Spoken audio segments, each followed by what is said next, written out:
Hello, divine souls. Djemilah Birnie here with Becoming the Big Me. I'm so excited for this special segment of the Becoming the Big Me podcast. This section of the podcast is dedicated towards sharing the stories of conquest for some incredible individuals.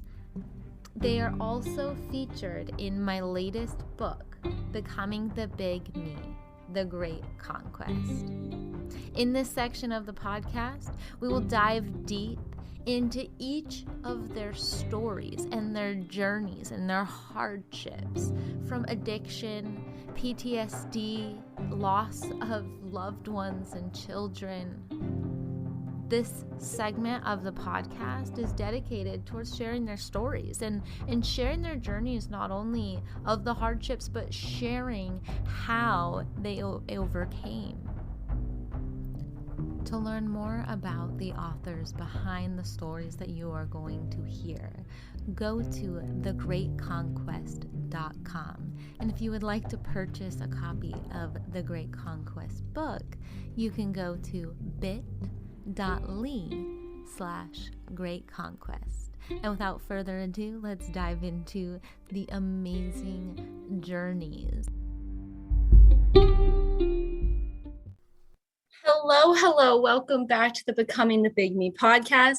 I'm your host, Djemilah Birnie, and I am so excited, you guys. I have an amazing human being with me here today, Peter Neilson. Peter is an accomplished automotive professional with over 15 years of experience in the automotive industry. His business now, Certified Auto Consulting, caters to small repair shops, new emerging products, and hybrid vehicles. Due to his extensive knowledge of hybrid vehicles, Peter has become known as the hybrid guy. Peter has the ability to take an unhealthy automotive repair shop and transform them into a healthy and thriving business. Because of his skills, Peter can produce productive and long-lasting results for business owners. Peter has always been focused on helping others and his own continual learning, but he hasn't always had the sense of confidence and the sense of purpose that he does today.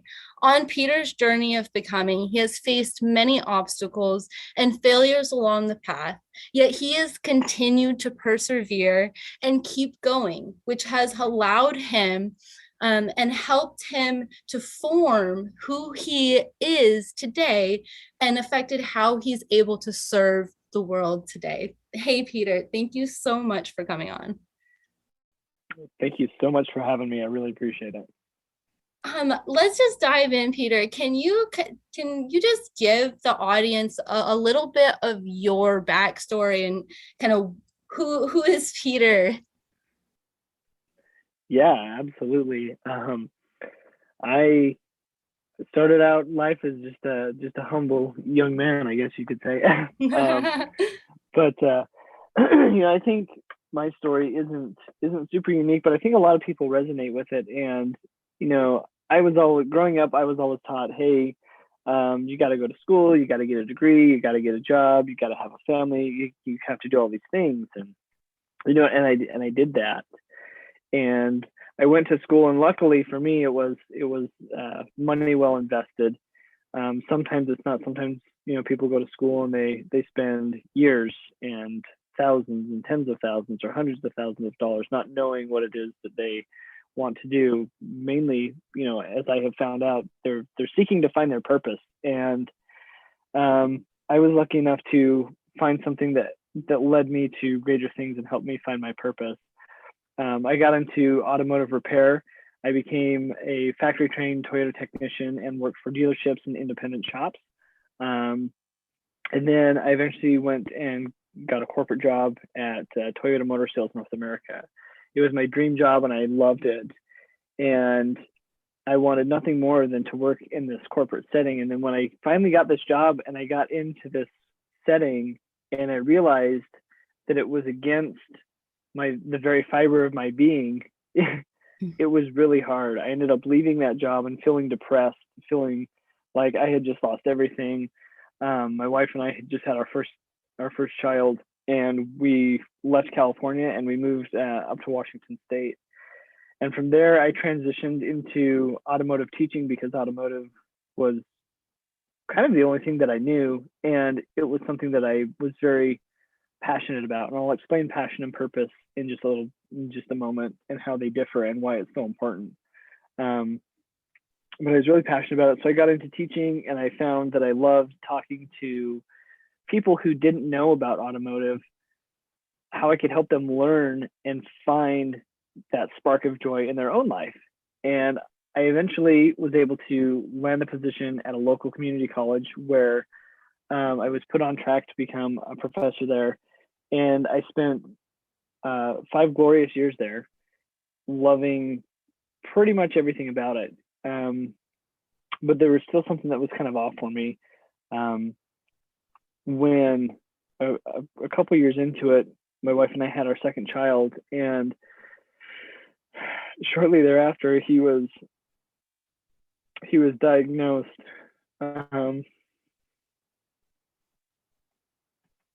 with cancer, and we spent a lot of time battling that.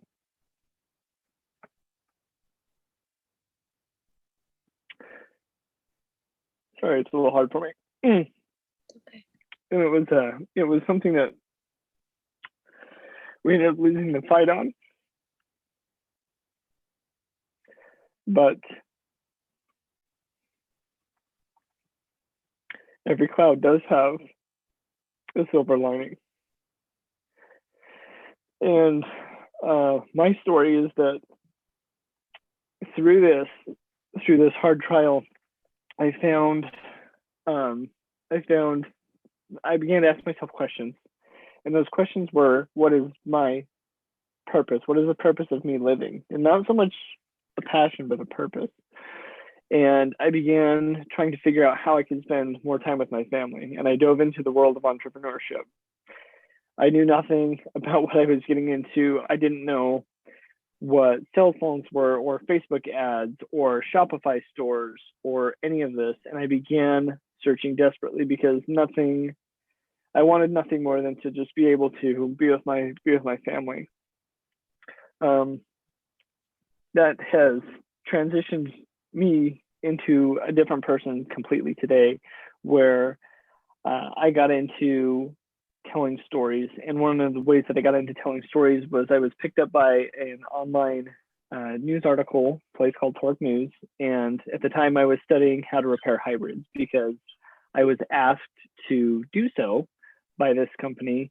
And I was also doing that at the college. I was to build hybrid repair curriculum. And so I really was geeking out on this. And I began to learn that as I would tell people a story about their vehicle and what was broken, that people began to react in a very positive way towards me. And it made me feel good for the first time in a long time.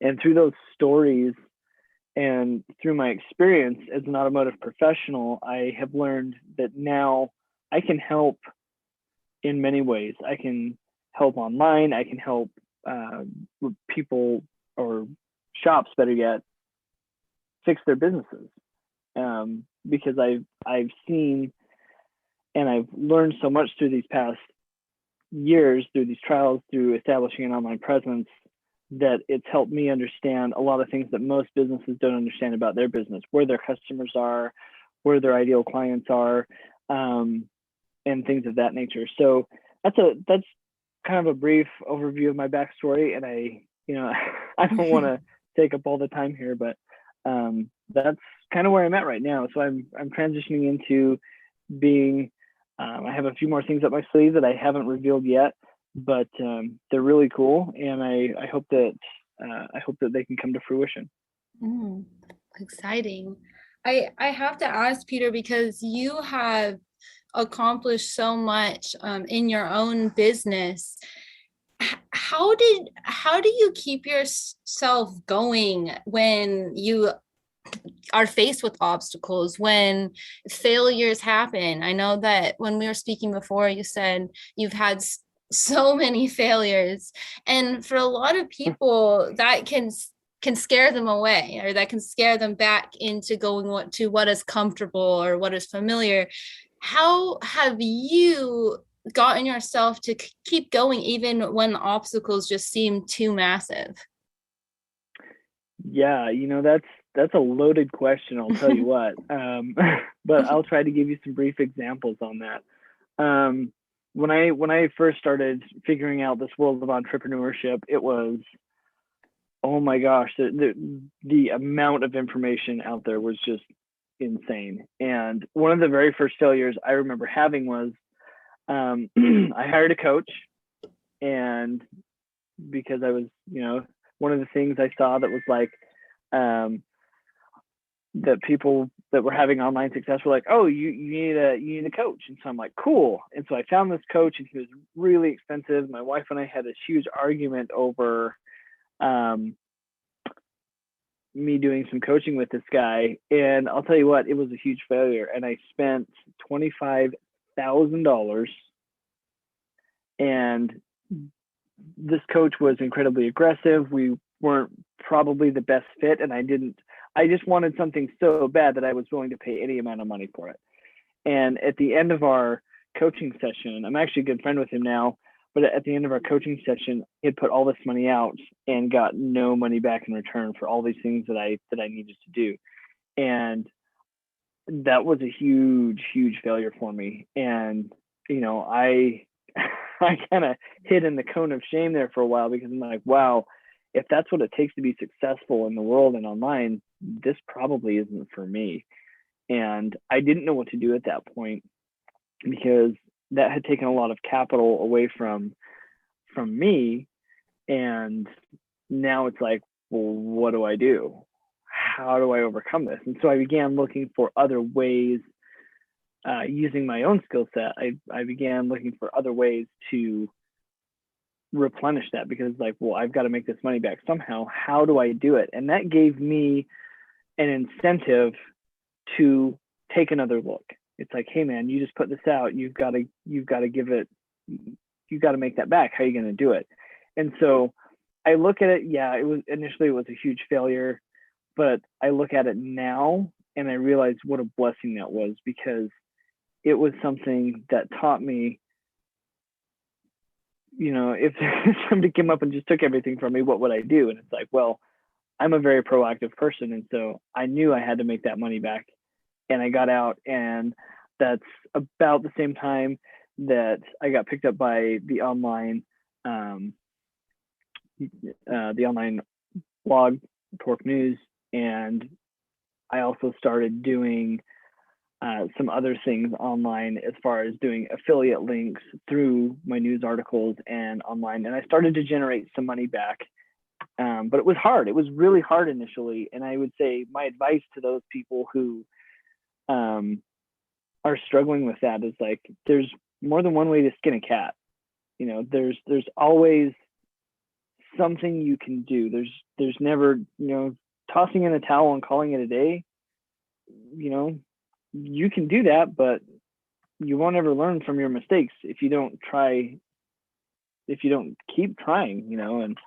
And my wife would always tell me when I'd get really down is, you know what, tomorrow's another day. And I was like, yeah, but right now I feel awful. And she would say, yeah, right now you do feel awful. But the thing is, you can choose to feel awful, or you can look at it and say, well, this is what I learned from it, and pick up and move on. Because at the end, a failure is a failure. And usually there's nothing you can do about it when something fails. You just have to look at the situation for what it is and say, okay, I accept it, and now I've got to go do something about it. Yeah, I believe that failures are our greatest learning points. Like when we are faced with an obstacle that we don't quite conquer at that moment, that gives us an opportunity to take a step back and assess the situation and figure out, what was I missing? What do I need to change in the future? And that's how you can transform your failures into these almost stepping stones, right? Yeah.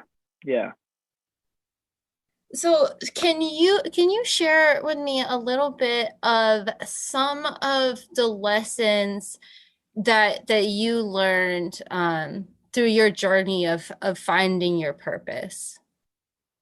Yeah, I mentioned this a little bit earlier. I ended up finding another set of coaches that were significantly less a little bit later on, and I have got to hand it to these people. Trina, her name's Trina, and she was pretty aggressive with me, selling me on her program, and I was like, oh my gosh, and I was really nervous to pay another coach, like super hesitant. I'm like, man, I don't know, and I'm like, yeah, it was $3,000 this time, right? And I was super hesitant to do it, but she's like, listen. And I heard her out on her pitch, and I was like, okay, I'm just gonna do it. So I did it, and her and her husband, Trina and John, they helped me understand something that I think a lot of people miss the mark on in life. And what that is you hear it out there all the time. Oh, you got to find your passion. You got to live your passion, passion, passion, passion. And if you actually look up the definition of passion, it tells you that passion is kind of like a fleeting emotion. It's something that's like there for a moment, then it's gone. And when you look up the definition of purpose, it's lasting, it's sustaining. And in one of their online modules, John and Trina have this purpose module. And I learned so much from this purpose module because it helped me understand that having a passion is a good thing if you allow it to help you find your purpose. And purpose, being purposeful, is the thing that actually gets you up in the morning. It's the thing that helps you stick to your schedule. It's the thing that helps you create online YouTube content when you don't want to, like something I'm facing right now. I have a stack of content that I've got to create and put out, and it's like, this is me. I know this is me because I get the positive feeling back from other people when I make comments online, and people are like, hey, do you have a video about this? I'm like, yep, it's in my queue. I'm doing it. Finding your purpose is, to me, one of the most significant things that anybody who is struggling needs to really think about. Once I really understood what my purpose is now, that changed the game for me completely, because I can think through day to day what it is I'm going to do, what I'm going to record, what I'm going to write about, and I'm going to continue producing that content. And that content, it does take time to pay. I'm just at the point at my YouTube channel where I'm almost at my required number of subscribers to monetize my channel, and I'm really excited about that because I've only really been producing content on it for about a month, and to get that many followers like in a month, I'm excited to see where it goes. So you have to be persistent and consistent when you're living your purpose, and if you do that, the results will come, and I truly believe that. One thing that I love that you highlight on here is that it does take time. And I think that is why having a purpose or understanding what your purpose is so important, especially in the entrepreneurship journey. I mean, weigh in on this, Peter, as well. But being an entrepreneur is so hard because there's no consistency, and you have to be the sole driver. You have to be the sole person telling yourself when to show up, when you're showing up, and what you're doing, and what's, going on. And having a clear purpose is how, for me and for the people around me that I have seen succeed, having that clear purpose is that driving factor to continue. It's the boss that's telling them what to do. It's the one that's telling them to keep going every single day. I mean, what do you think about that, Peter? Oh, absolutely. I've watched quote unquote entrepreneurs go out into the world. I have a close relative of mine that I watched start a business and do nothing about it. And it's like, I saw this and I was like, why aren't you out doing this or doing this? Or, I would question a lot of things. And it was good to see that example, because now I look at it And I go, if I'm not actively working my business, who is working it for me? Well, the answer is nobody. Right now, I have no employees. It's just me. I do everything solo mio right now, which is fine. But it's like, if I'm not making it happen, nobody else is going to make it happen for me. And, you know, the road to entrepreneurship is freaking hard. You're right. Because a lot of us come from a 9 to 5 mindset. Oh, I'm going to get up in the morning and be an entrepreneur today. Nope, that's not how that happens. Okay. You get up in the morning and it's like, I've got to pay rent today, or I've got a car payment today, or a cell phone bill, or a credit card bill, or whatever it is, right? It's like, okay, how can I generate income today? Should be, you know, on the forefront of your mind, generating income. And if that comes in the form of generating content or, you know, selling something online or whatever that is, you need to be actively engaged in your business because you're the one that's doing it. Nobody's going to hold your hand. No one's going to give you a trophy for waking up in the morning and showing up and be like, oh, hey, look, I made it to my own job today that I created. No, sorry, you're right, and cash your own paychecks. And so the harder and more persistent and everything you can be in your business, the more results are going to come from that. So I'm curious, because sometimes, I mean, I know for myself, I can still lose sight of my purpose. Are there things that you do on a consistent basis to help yourself maintain a clear sense of purpose? Yeah, and that's a really good question. I cannot remember for the life of me where I saw this, but I will share it with everybody because it's super important. And I have a whiteboard in my office, and I have put something on my whiteboard that I will never erase. And it helps me to think about every day why I get up and do everything that I do. And this is the quote: today I decide to be wealthy. And when I initially thought of that, I'm like, yeah, I'm going to be rich. I'm going to have lots of money and I'm going to, you know, blah, blah, blah. Like, to me, initially it was all about the money. And now that I have it up there and I've had some time to kind of reflect on that, to me, wealth, yeah, that money's part of it. But the thing is, true wealth comes from having good relationships with your friends and family. It comes from having enough time for yourself and loving yourself. Wealthy is being spiritually healthy with however you decide to practice your spirituality. Wealthy, of course, is monetary wealth that comes through having enough money to do things that you enjoy doing. And wealthy, of course, is also having enough of yourself, your time, your talents, and your energy to help other people that need help, that are saying, you know what, I'm stuck in a situation. I don't know how to get out of it. Help me, because I've been there before. And that's how I regain my focus every time I lose sight of it. I look at the whiteboard, I look at the one section that never gets erased, and I say, today I decide to be wealthy. And I decide to be wealthy monetarily, spiritually, you know, in any way that I can, because wealth is all encompassing. So I would suggest to anyone listening, put something on your whiteboard or on a piece of paper or somewhere where you're going to see it often. And I've heard this by multiple successful people in business. Put it somewhere where you can see it and read it often. That happens to be my quote that does it for me. Today I decided to be wealthy. And I didn't even put the who wrote it. I just put it up there and I was like, yep, today I decided to be wealthy. And that does it for me every time. I love that. That's a very powerful technique, Peter. It's actually called anchoring.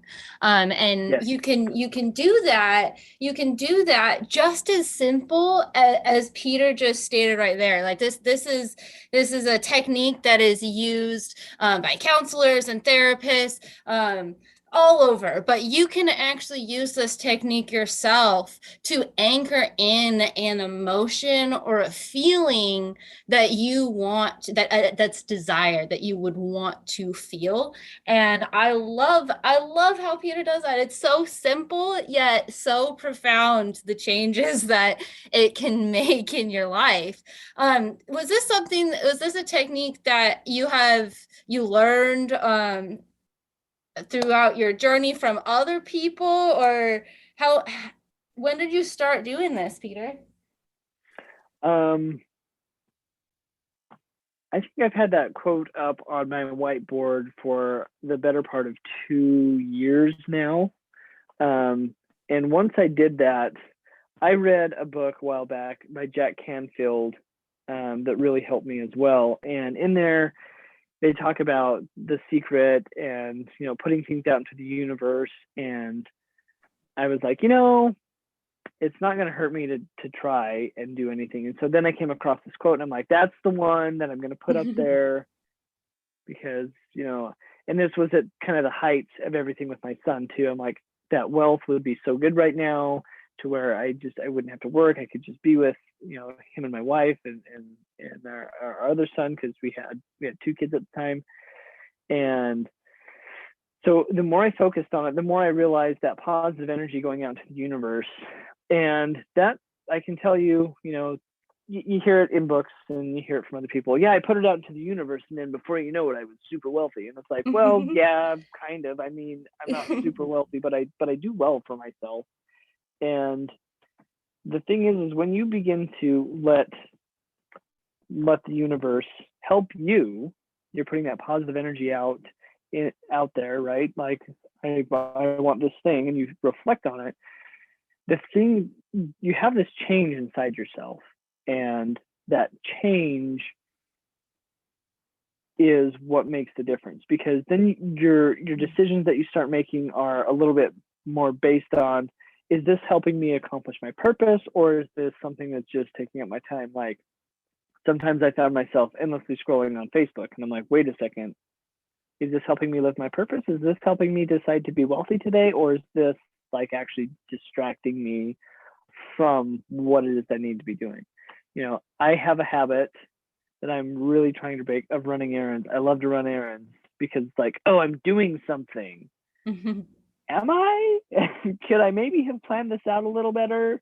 To where I do errands 1 day a week and I get everything that I need.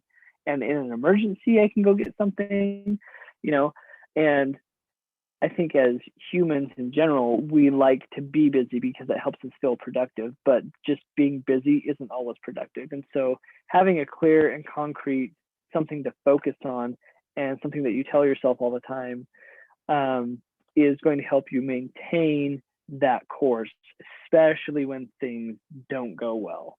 And I had a spell the other day where I was repairing a car, and I didn't check something, and that part failed, and it was a huge setback for me, because that was a lot of my most valuable asset, my time, right, spent fixing this vehicle. And I'm like, yeah, I'm going to record this video, and then I couldn't shoot the rest of the content because the part failed, and it was just this huge catastrophic thing.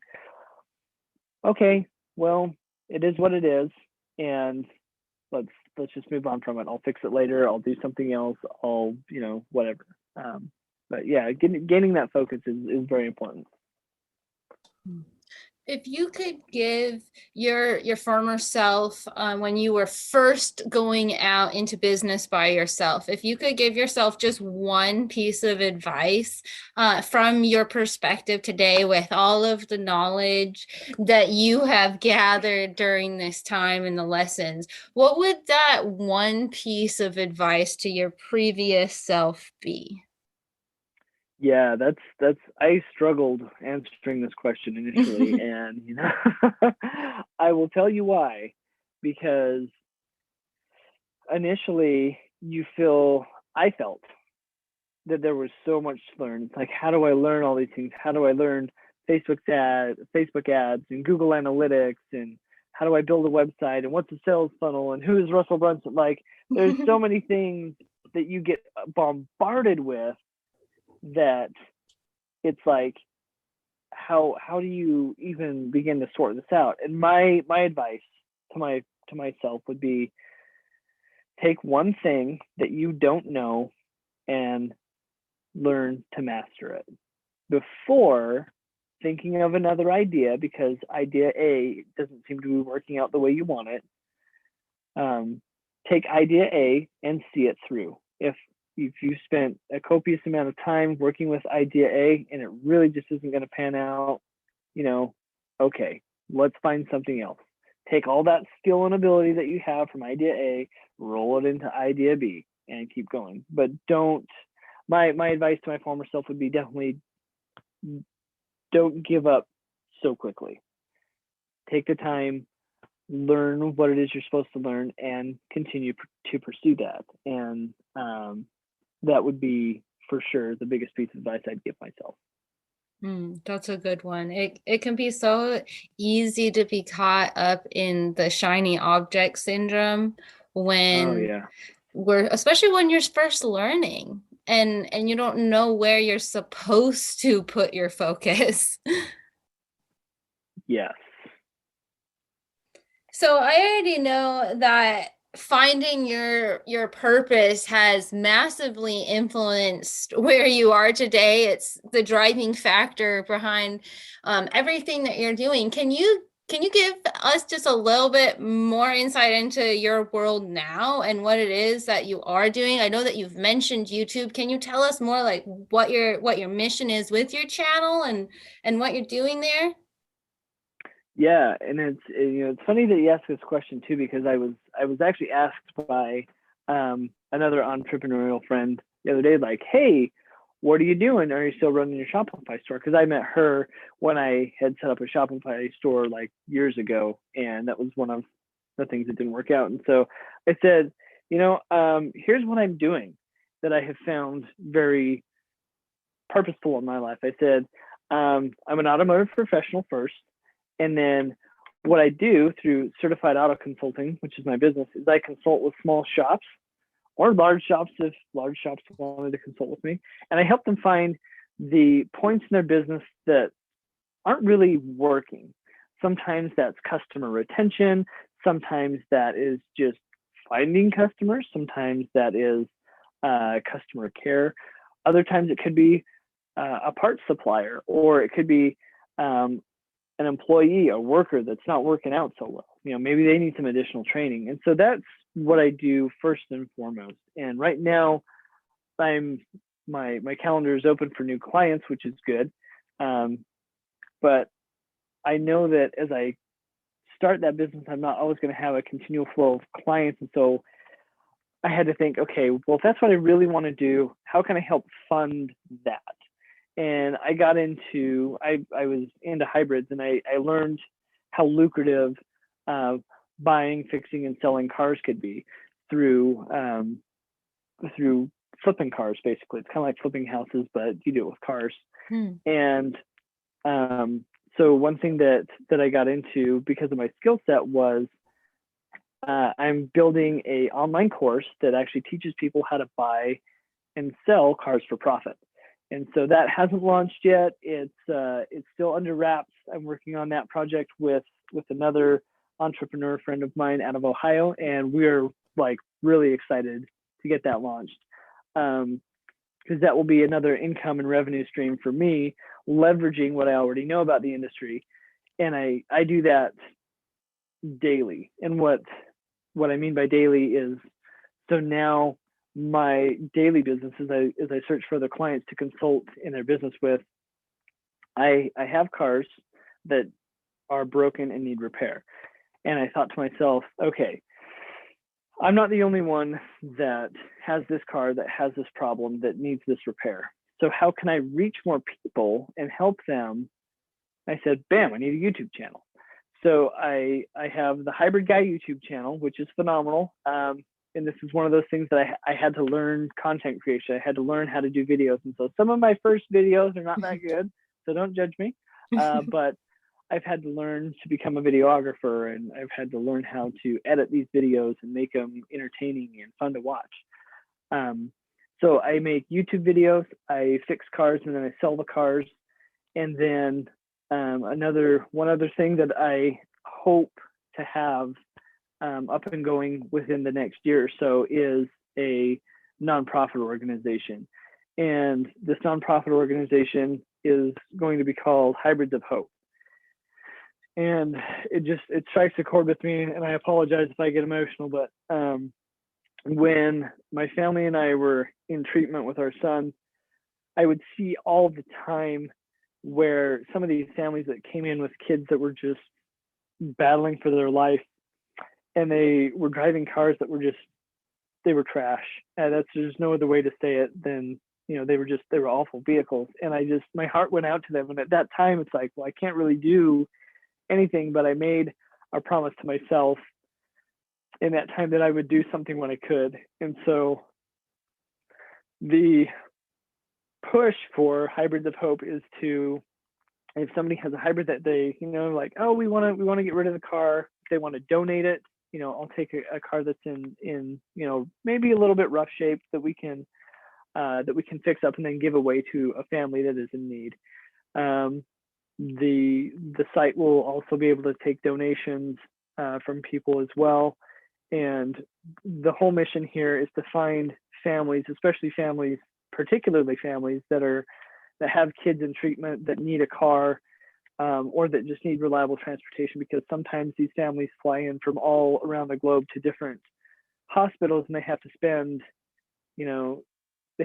time in a foreign city, and they don't have transportation. And so my goal with Hybrids of Hope is to either A, get a family into a car, or B, provide a service to where a family that is in treatment can have a functional, reliable automobile that they can take somewhere and use free of charge, hopefully. So that's what I do. That's beautiful. That's beautiful. Wow, that's so amazing. You truly have taken the lowest, darkest moment and parts of your life, and you really allowed that to blossom into something quite beautiful, because you are going to be able to help so many families through your nonprofit. And what I love that you have done, Peter, which is very smart, is that you have diversified your income sources, but all of them are centralized on your expertise. All of them are centralized on one thing. And what many people do is they put their hands into all these different pots with no centralized theme. And I mean, it's just amazing how you are systematically getting out your information and your knowledge and your love for the automotive industry, your love for cars, and also using it for so much good. Who knew that there could be so much good from a car, right? Like, it truly is so necessary. We don't think about how necessary our vehicles are, especially if you think about families with medically fragile children who have to be able to go, to and from appointments, or be able to go somewhere at a whim, in an emergency situation. That's so awesome, Peter. I'm so excited for what you have going on. Yeah, it's a big road ahead, but it's one of those things, and this is something that I would say to other people. It's one of those things that if you really feel it in your core, and I felt this in my core, it works me up when I think about it, because that's how I know I'm contributing positively, not only to my own world, but to the world in general, because there's a lot of negativity out there. There's a lot of hate out there, and there really is no room for that. And so for me to feel the desire to do this, I know that I'm moving in a direction that is beneficial to myself and to the world. And so I would say, if you feel a desire, if you feel a real burning passion to do something, take that passion, turn it into purpose, and go for it. So, Peter, do you have any final thoughts for our audience? If they are, you're saying to go for it, what are your final thoughts for those people to help get them ready to go for it, to push them over the edge? The only thing, well, I shouldn't say the only thing I would say. I will say that when I was teaching, I would tell my students this all the time. You have questions. And I said, you will never ask a dumb question, except one question you will ask that is dumb, and that's the one that is not asked. I would say to anybody, if there's something on your mind that is just like, oh, what do I do here? At least start with Google. No one's going to know what you're searching for, okay? And if you can't find it on Google, get into some Facebook groups and start asking questions. There's trolls out there, but there are people that are willing to help you because they understand their own purpose. And when you connect with somebody that knows their purpose and they're willing to help you ask those questions, and you will know when it's time to move on to somebody else, that relationship will not fall away, but it won't be of benefit to you anymore. And so ask questions, search, research, just keep getting in and giving yourself information, because that's one of my best coaches. One of my hardest lessons told me to read books. And I think that you've had a similar experience with some of the books that you've read. And one book that really did it for me, and by no means am I, trying to tout this at all, but Rich Dad, Poor Dad really did it for me, Robert Kiyosaki. And that was something that helped me gain a completely different perspective on what I was trying to accomplish. So, I mean, get out there and immerse yourself into the world of asking questions and seeking for information, because the more you seek, the more you will find, and the more desire you will have to accomplish your goal. I love that. And just to add on there, don't be afraid to be the dumbest person in the room, like that you want to be. I now strive to be the dumbest person in the room, because it means I'm hanging out with the right people. Yeah, absolutely. And very good point. Very good point. Awesome. Well, I know that people are going to want to stay in touch with you, Peter, because gosh, you just have so much amazing things going on. How can people what's your YouTube channel? It's just The Hybrid Guy. How else can people find you? You can find me on Twitter as well at The Hybrid Guy. There's underscores between the and hybrid. So you can find me there. You can also you can email me if you want to. I don't know if you want my email address or if you want to leave it in the comments.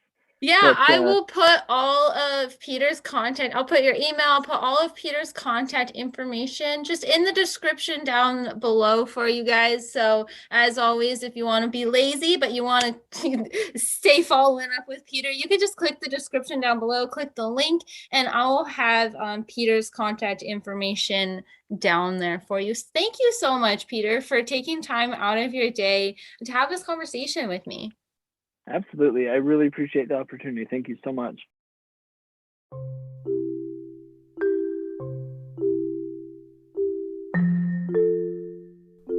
Thank you so much for tuning into today's episode of the Becoming the Big Me podcast.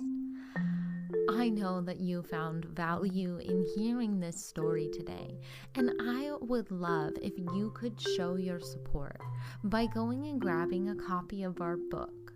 And you can do so by going to bit.ly/Great Conquest. You can also go to www.thegreatconquest.com for more information about each of the individuals involved in this process. Thanks again for tuning in.